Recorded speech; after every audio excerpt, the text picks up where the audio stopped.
बिस्मिल्लाहिर्रहमानिर्रहीम। अच्छा भाई, ये आज का टॉपिक है हमारा इलेक्ट्रिक फ्लक्स।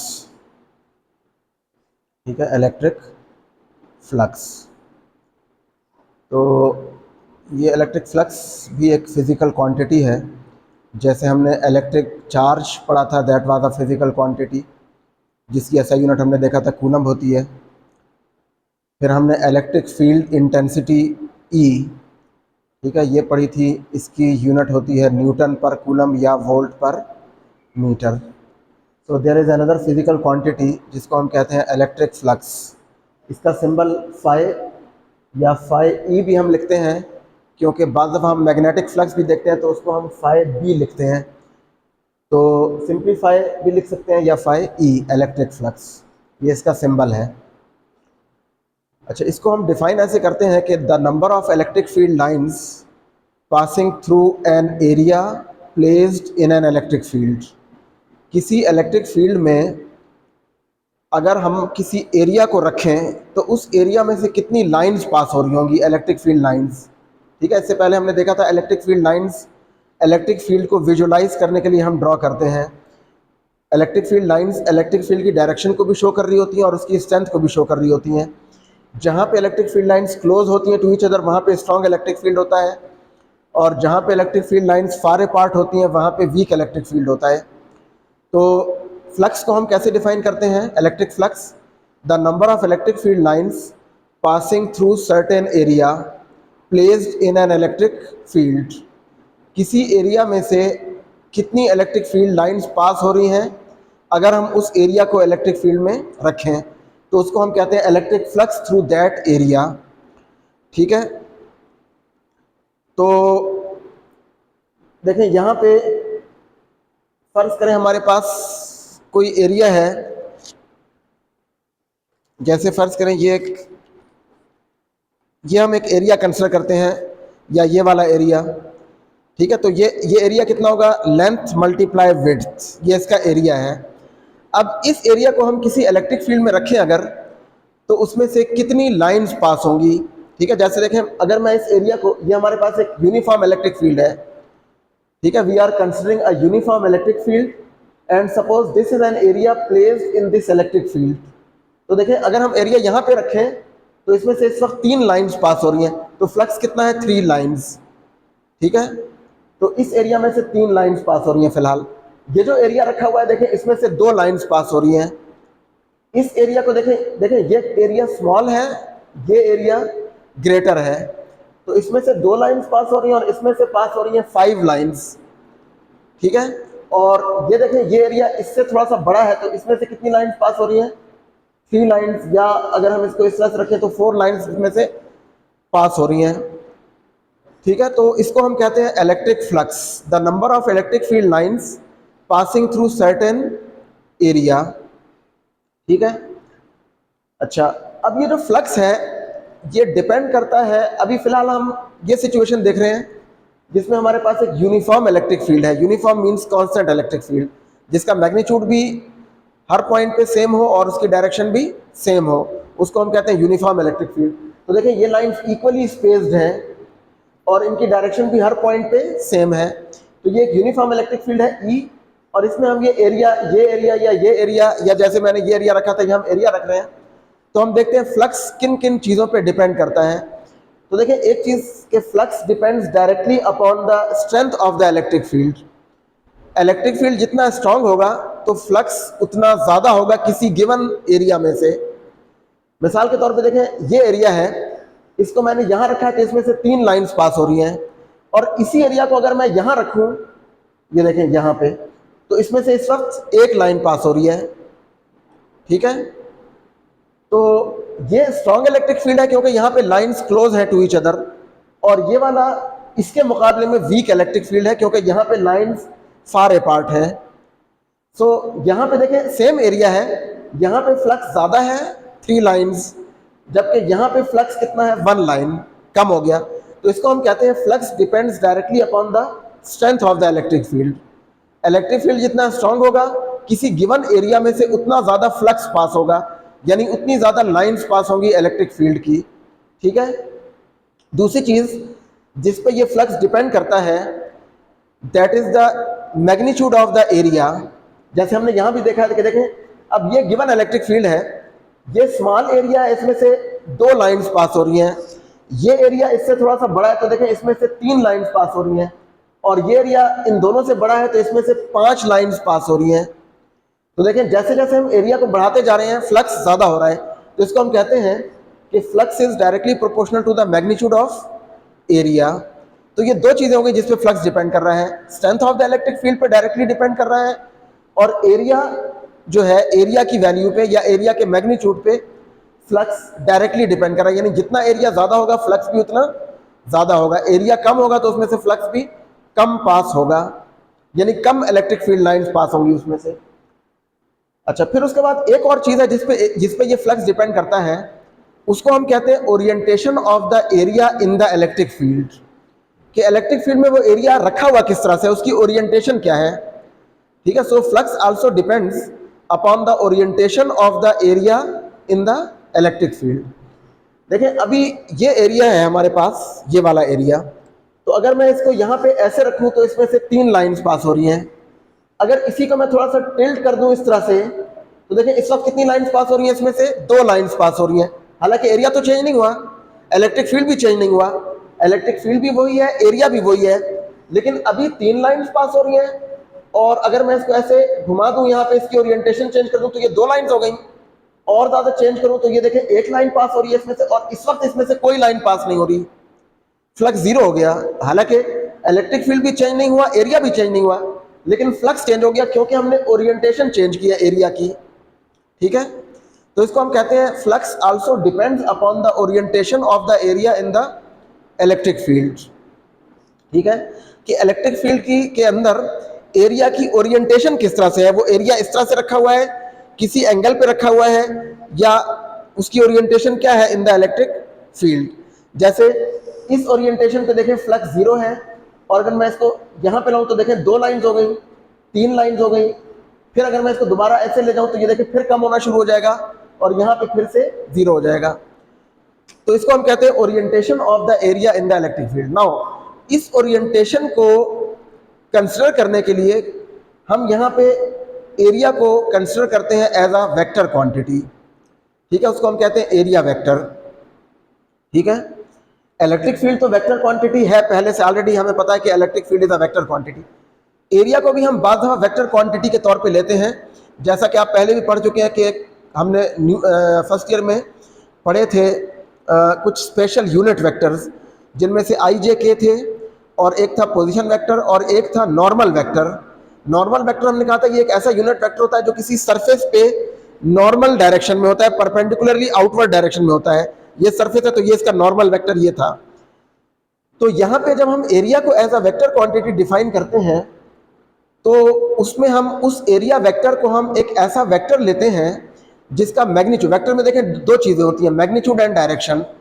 एरिया वेक्टर का मैग्नीट्यूड उस सरफेस का एरिया होगा जो वह सरफेस है। मिसाल के तौर पे अगर आप ये सरफेस ले रहे हैं, ये वाली सरफेस, तो इसको अगर हम एज अ वेक्टर कंसिडर करें एरिया वेक्टर, तो उस वेक्टर का मैग्नीट्यूड क्या होगा, ये लेंथ मल्टीप्लाई विड्थ, ये वाला एरिया। ठीक है, फर्ज करें इसकी लेंथ है मिसाल के तौर पे 10 सेंटीमीटर, और इसका ये जो विड्थ है ये है से 4 सेंटीमीटर, तो 10 मल्टीप्लाई 4 कितना हो जाएगा, 40 सेंटीमीटर स्क्वायर। तो ये उस एरिया वेक्टर का मैग्नीट्यूड हो गया। सो एरिया वेक्टर का मैग्नीट्यूड उस सरफेस के एरिया के बराबर होता है। और एरिया वेक्टर की डायरेक्शन क्या होती है, क्योंकि वेक्टर में डायरेक्शन भी हम लेंगे, एरिया वेक्टर की डायरेक्शन उस सरफेस से नॉर्मली आउटवर्ड होती है, यानी परपेंडिकुलरली आउटवर्ड। ये देखें ये सरफेस है, ये नॉर्मली आउटवर्ड है, यानी इस लाइन के और इस सरफेस के दरमियान जो एंगल बनेगा that will be of 90 degree. यानी ये जो एंगल बन रहा है यहां से ये वाला एंगल, ये कितना बनना चाहिए, 90 डिग्री का एंगल ये वाला। तो इसको हम कहते हैं एरिया वेक्टर। ये वेक्टर इस सरफेस से नॉर्मली आउटवर्ड होता है, यानी परपेंडिकुलरली आउटवर्ड। तो देखिए इसका मतलब ये हुआ कि एरिया वेक्टर जो होता है वो सरफेस के परपेंडिकुलर होता है, सरफेस ऑफ द एरिया के परपेंडिकुलरली आउटवर्ड होता है। ठीक है, अगर आप ये नीचे वाला एरिया कंसिडर करें, ये ऊपर वाला है तो ये नॉर्मली आउटवर्ड ये है। अगर हम ये नीचे वाला एरिया कंसिडर करें ये वाला, तो देखिए उसका एरिया वेक्टर यहाँ से नॉर्मली आउटवर्ड ये इस तरफ होगा। अब देखिए अगर आप इसी एरिया को घुमा दें, उसकी ओरिएंटेशन चेंज कर दें, तो देखिए अभी एरिया वेक्टर ये था नॉर्मली आउटवर्ड, अगर हम एरिया को इस तरह से ले आए तो अब एरिया वेक्टर ये हो जाएगा। ठीक है, एरिया को ऐसे रखें इस एरिया को, तो इसका एरिया वेक्टर ये है, और अगर यहां से कंसीडर करें तो इसका एरिया वेक्टर नॉर्मली आउटवर्ड इस तरफ है। ठीक है, सो एरिया वेक्टर की डायरेक्शन हमेशा उस सरफेस से नॉर्मली आउटवर्ड होती है जिस सरफेस का एरिया वेक्टर आप कंसीडर कर रहे हैं, और उसका मैग्नीट्यूड क्या होता है उस सरफेस का एरिया। मिसाल के तौर पर ये जो बोर्ड की सरफेस है, अगर हम इसका एरिया वेक्टर लें तो इसका मैग्नीट्यूड क्या होगा, वो होगा लेंथ मल्टीप्लाई विड्थ। ठीक है, फर्ज करें ये लेंथ अगर हम कहें कि ये है 6 फीट, मिसाल के तौर पे 6 फीट बाय ये 4 फीट, तो 6 इंटू 4, ठीक है, 24 स्क्वायर फीट, ये इसका एरिया का मैग्नीट्यूड हो जाएगा। और इसकी डायरेक्शन क्या होगी, इस सरफेस से नॉर्मली आउटवर्ड, यानी ये डायरेक्शन होगी लाइक दिस। ठीक है, नॉर्मली आउटवर्ड। किसी भी सरफेस का एरिया वेक्टर जो होता है वो सरफेस से परपेंडिकुलरली आउटवर्ड डायरेक्शन में हम लेते हैं। ठीक है, तो देखें अब यहाँ पे जैसे हमने ये वाला एरिया है, ये एरिया देखें ऐसे रखा हुआ है इस तरह से, तो इसका एरिया वेक्टर इसकी सरफेस से नॉर्मल ये एरिया वेक्टर है, देखें। ठीक है, सिमिलरली अगर आप इस एरिया को ये ऐसे रखा हुआ है तो इसका एरिया वेक्टर ये है। अगर हम इसको ऐसे रख दें, जैसे यहाँ पे देखें ये रखा, तो इसका एरिया वेक्टर ये हो जाएगा। ठीक है, और अगर हम किसी ओरिएंटेशन रखें, मतलब अगर हम इस तरह से रखें इसको, तो इसका एरिया वेक्टर नॉर्मली आउटवर्ड ये होगा, जैसे ये ड्रॉ किया हुआ है लाइक दिस। ठीक है, नॉर्मल टू द सरफेस। अच्छा, अब यहां पे अब हम जब फ्लक्स को कंसीडर करते हैं तो हम एरिया को एज अ वेक्टर क्वांटिटी लेते हैं। तो अब देखिए दो वेक्टर्स आ गए, ई और ए। एक ई वेक्टर है और एरिया को भी हमने एज अ वेक्टर ले लिया। अब फ्लक्स डिपेंड करता, अब फ्लक्स की जो ओरिएंटेशन डिपेंडेंस है उसको कंसीडर करने के लिए हम एंगल देखते हैं, angle between E vector, electric field vector and area vector, कि इन दोनों वेक्टर्स के दरमियान एंगल क्या होगा। उस एंगल पे हम देखते हैं कि फ्लक्स कैसे डिपेंड कर रहा है। तो देखिए अगर ये वाली सिचुएशन आप देखें तो देखिए इस केस में एरिया वेक्टर और ई वेक्टर ये दोनों एक दूसरे के पैरेलल हैं, तो इनके दरमियान एंगल क्या है, 0। एरिया वेक्टर के और ई वेक्टर के दरमियान एंगल यहाँ पे क्या है, 0, क्योंकि दोनों पैरेलल हैं। ई भी इस तरफ है, एरिया भी इस तरफ है, एरिया वेक्टर, तो एंगल इज 0। और अगर आप यहां पे देखें तो flux is maximum in this case. इस केस में फ्लक्स क्या है, मैक्सिमम है। तो एंगल के जो फंक्शंस होते हैं वो आमतौर पर ट्रिग्नोमेट्रिक फंक्शन हम लेते हैं, sine theta, cos theta, tangent theta वगैरह। तो यहां पे हमारे पास कॉस थीटा एक ऐसा फंक्शन है कि जब थीटा 0 होता है, जैसे यहां पे देखें थीटा 0 है, तो देखें यहां पे थीटा 0 है तो फ्लक्स मैक्सिमम है। कॉस थीटा की वैल्यू 0 पे मैक्सिमम होती है, 1। ठीक है, कॉस थीटा की मैक्सिमम वैल्यू 1 होती है, और वो किस एंगल पे है, 0 एंगल पे। इसका मतलब ये है कि when angle between E and A is 0 degrees then flux is maximum and cos 0 is also maximum.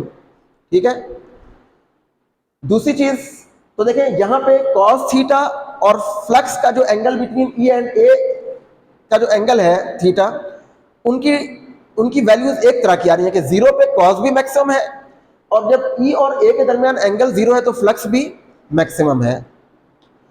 फिर हम देखते हैं इस केस में, देखें यहां पे angle between area vector and E vector is 90 degree.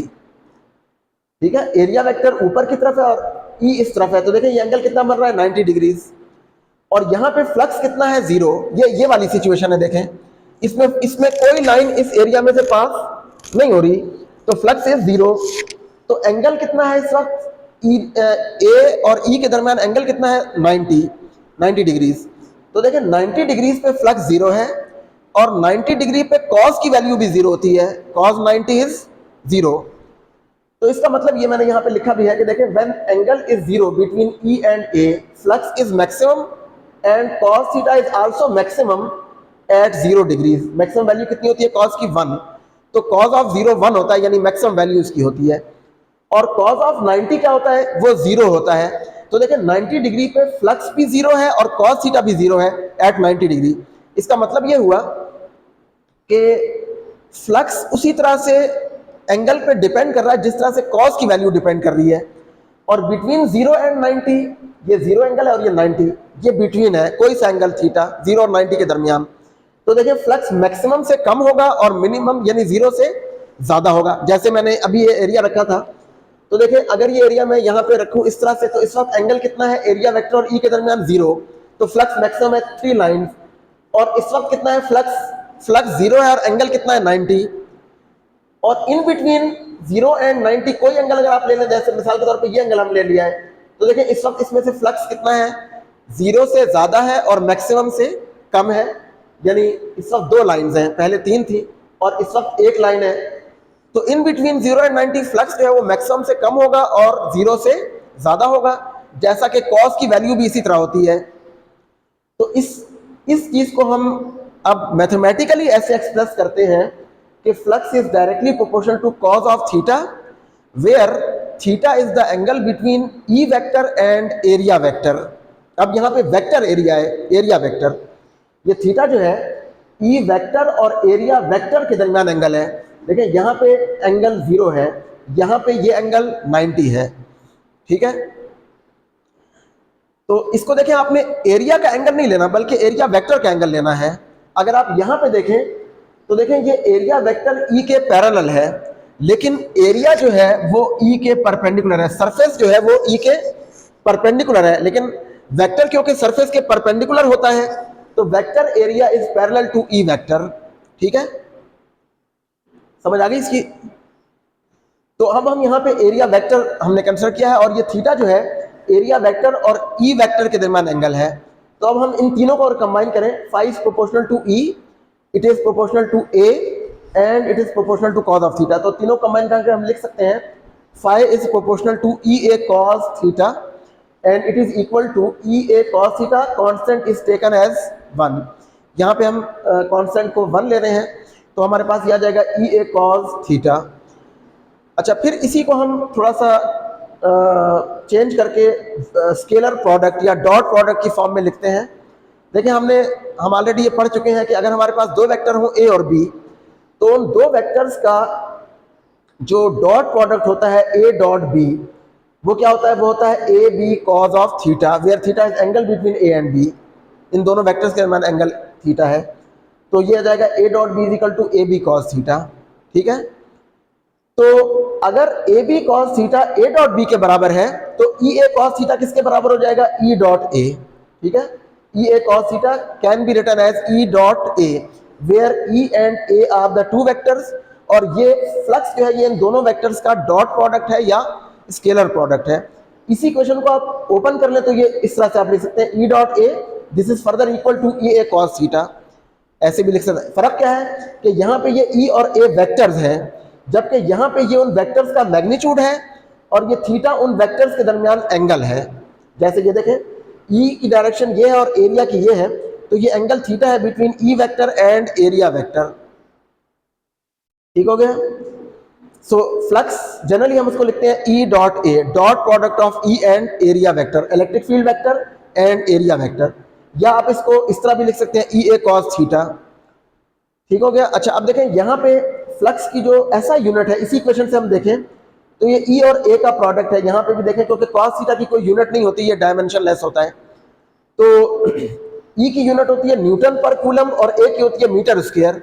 तो फ्लक्स की यूनिट है न्यूटन मीटर स्क्वायर पर कूलम, ठीक है, न्यूटन मीटर स्क्वायर पर coulomb. And this flux is a scalar quantity, scalar quantity, इसकी फ्लक्स की डायरेक्शन नहीं होती, that is a scalar quantity, ठीक है। ये ई और ए 2 वेक्टर्स का स्केलर प्रोडक्ट है, और स्केलर प्रोडक्ट हमने देखा था वो प्रोडक्ट होता है जिसमें जो प्रोडक्ट आता है हमारे पास वो स्केलर क्वांटिटी होती है, ठीक है। तो यहाँ पे हमने ये देखा है कि इलेक्ट्रिक फ्लक्स क्या होता है, the number of electric field lines passing through an area which is placed in an electric field, उसको हम कहते हैं इलेक्ट्रिक फ्लक्स। ये फ्लक्स डिपेंड करता है ई पे, ई के मैग्नीट्यूड पे, ठीक है। यहाँ मैग्नीट्यूड ज़्यादा है, यहाँ कम है, तो फ्लक्स यहाँ पे देखें ज़्यादा है और यहाँ पे कम है। इस सरफेस में से यहाँ 5 लाइंस पास हो रही हैं, यहाँ 3 लाइंस पास हो रही हैं। और दूसरा डिपेंड करता है एरिया के मैग्नीट्यूड पे, एरिया कम होगा तो फ्लक्स भी कम होगा, एरिया ज़्यादा होगा तो फ्लक्स भी ज़्यादा होगा, ठीक है। तीसरी चीज जिस पे फ्लक्स डिपेंड करता है that is orientation of area in the electric field. यहां पे देखें इस ओरिएंटेशन पे फ्लक्स मैक्सिमम है, इस ओरिएंटेशन पे फ्लक्स जीरो है, और इस ओरिएंटेशन पे फ्लक्स मैक्सिमम से कम और जीरो से ज्यादा ये है। ठीक है, तो और जो यहाँ पे हमने एक यानी चीज देखी है वो ये है कि एरिया को हमने एज अ वेक्टर डिफाइन किया है इस केस में, और एरिया वेक्टर एक ऐसा वेक्टर होता है जिसका मैग्नीट्यूड उस एरिया के बराबर होता है और उसकी डायरेक्शन उस एरिया से नॉर्मली आउटवर्ड होती है। ठीक है, तो यहाँ पे ये जो एंगल है इसको हम एंगल लेंगे एरिया वेक्टर और ई के दरमियान। ये चीज इंपॉर्टेंट है कि देखें यहाँ पे एरिया की सरफेस जो है वो इलेक्ट्रिक फील्ड के परपेंडिकुलर है, लेकिन एरिया वेक्टर इलेक्ट्रिक फील्ड के पैरेलल है। ठीक है, तो हमने एरिया वेक्टर कंसीडर करना है, और अगर आपको ये गिवन हो कि surface is perpendicular to the electric field then it means that area vector is parallel to the electric field.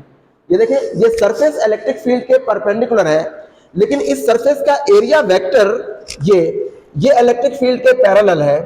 यहां पे सरफेस इलेक्ट्रिक फील्ड के पैरेलल है, देखिए सरफेस ये इलेक्ट्रिक फील्ड भी इसी तरफ है, तो surface is parallel to the electric field but area vector is perpendicular to the electric field. ठीक है, ये चीज आपने ध्यान में रखनी है कि जब सरफेस पैरेलल होगी इलेक्ट्रिक फील्ड के तो उस सरफेस का एरिया वेक्टर परपेंडिकुलर होगा, और अगर सरफेस परपेंडिकुलर होगी फॉर दिस इलेक्ट्रिक फील्ड तो उसका एरिया वेक्टर पैरेलल होगा टू द इलेक्ट्रिक फील्ड। ठीक है, और ये जो इक्वेशन है ये इक्वेशन फिलहाल हमने डिराइव किया है for a uniform electric field. देखिए ये भी यूनिफॉर्म इलेक्ट्रिक फील्ड है, ये यूनिफॉर्म इलेक्ट्रिक फील्ड है जिसकी वैल्यू इस वाले फील्ड से कम है क्योंकि यहाँ पे लाइंस फार अपार्ट है। तो ये वाली इक्वेशन ये यूनिफॉर्म इलेक्ट्रिक फील्ड के लिए है और फ्लैट एरिया के लिए है।